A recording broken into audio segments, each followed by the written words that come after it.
गंगानगर की बेटी होने के नाते यहाँ की समस्याओं को मन से समझा है और किसान, महिला, युवा और हमारे जो नहरों के मुद्दे हैं उन सब को लेकर इनके लिए समस्या के लिए जी जान मेहनत कर कर इनको पूर्ण करने का काम करेंगे। देखो, सबसे बड़ी समस्या तो सिंचाई पानी की है और दूसरा जो किसान आज हमारा सड़कों पर लड़ाई लड़ रहा है। आज बीजेपी सरकार सत्ता में होते हुए भी, चाहे वो यहाँ है चाहे केंद्र में है, उसके बावजूद भी किसान अपना संघर्ष कर रहा है, लेकिन उनको कोई पूछने वाला नहीं है।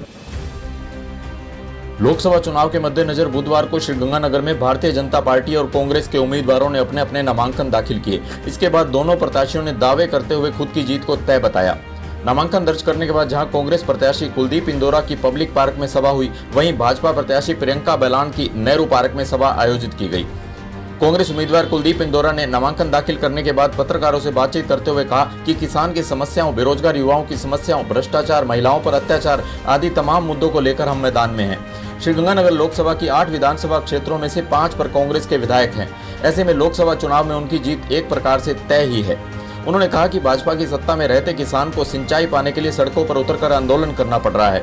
देश की जनता मोदी सरकार की सच्चाई से भलीभांति अवगत हो चुकी है। जनता लोकसभा चुनाव में इसका जवाब देगी। इस अवसर पर उनके साथ रूबी कुन्नर सहित राजनीति से जुड़े लोग व कांग्रेस कार्यकर्ता मौजूद थे। इधर भाजपा की उम्मीदवार प्रियंका बैलान ने भी अपना नामांकन दर्ज करने के बाद बातचीत में बताया कि गंगानगर की बेटी होने के नाते उन्होंने यहाँ की समस्याओं को मन से समझा है।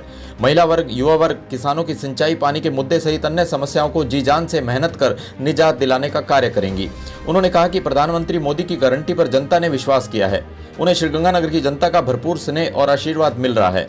वहीं इस मौके पर विधायक जयदीप बेहानी ने भाजपा की जीत तय बताते हुए कहा कि नामांकन भरने के साथ ही विजयश्री की तरफ कदम बढ़ा दिया है। अब सिर्फ यह देखना बाकी है कि जीत का अंतर कितना बढ़ता है। सादुल शहर विधायक गुरवीर बराड़ ने कहा कि भारतीय जनता पार्टी का पूरा परिवार प्रियंका बैलान के साथ खड़ा है। हम पिछली बार से अधिक वोटों से जीत तय करेंगे। नामांकन दर्ज करने के बाद पब्लिक पार्क में कांग्रेस उम्मीदवार कुलदीप इंदौरा की सभा में वक्ताओं ने कहा कि हम चाहते हैं कि देश में गरीब व किसान की आवाज बुलंद हो, बेरोजगारों को रोजगार मिले तो हम लोगों को लड़ाई लड़नी होगी। यह गंगा सिंह की धरती है और यहाँ का जो किसान धरती का सीना चीरकर अन्न उपजाता है, आज उसे अपने हक की लड़ाई सड़कों पर लड़नी पड़ रही है, तो वह सरकार बदलने की हिम्मत भी रखता है। इस अवसर पर सभा में जिला अध्यक्ष अंकुर मिगलानी, पूर्व विधायक जगदीश जांगड़, हेतराम बेनीवाल, नमिता सेठी, भूपेंद्र कौर टूरना, श्याम शेखावटी, दुर्गा स्वामी सहित अन्य कांग्रेस नेतागण व कार्यकर्ता काफी संख्या में मौजूद थे। इधर भाजपा प्रत्याशी प्रियंका बैलान ने नामांकन भरने के बाद कलेक्ट्रेट के बाहर सामने स्थित चाय की दुकानों पर जाकर बड़ों से जीत का आशीर्वाद लिया। उसके बाद नेहरू पार्क में हुई सभा में संबोधित करते हुए भाजपा प्रदेशाध्यक्ष सीपी जोशी ने कहा कि देश की जनता मोदी को फिर से प्रधानमंत्री बनाने के लिए तैयार बैठी है। उन्होंने कहा कि प्रियंका बैलान जनता की सेवा के लिए बेटी के रूप में देश की संसद में आपका प्रतिनिधित्व करेगी। निहाल चंद की बात करते हुए उन्होंने कहा कि इससे पहले उनके द्वारा जो विकास कार्य करवाए गए हैं, उस विकास को आगे बढ़ाने का काम प्रियंका बैलान करेगी। इस अवसर पर सभा में श्री यादव माटी कला बोर्ड अध्यक्ष प्रहलाद टाक, विधायक जयदीप बेहानी, गुरवीर बराड़, संजय महिपाल, राजकुमार सोनी, सुरेंद्र पाल सिंह टीटी, बहादुर चंद नारंग, विनीता हुजा सहित अनेक संख्या में पार्टी से जुड़े नेता व कार्यकर्ता मौजूद थे।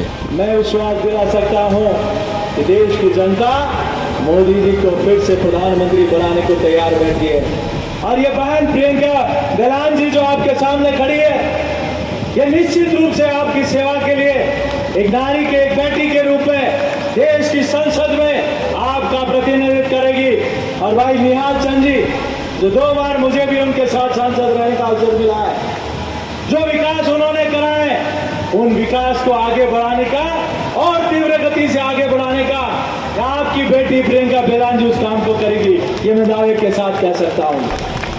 जानकारी के लिए हमारे चैनल से जुड़े रहिए और इसे सब्सक्राइब करने के बाद बेल आइकन को पुश कीजिए।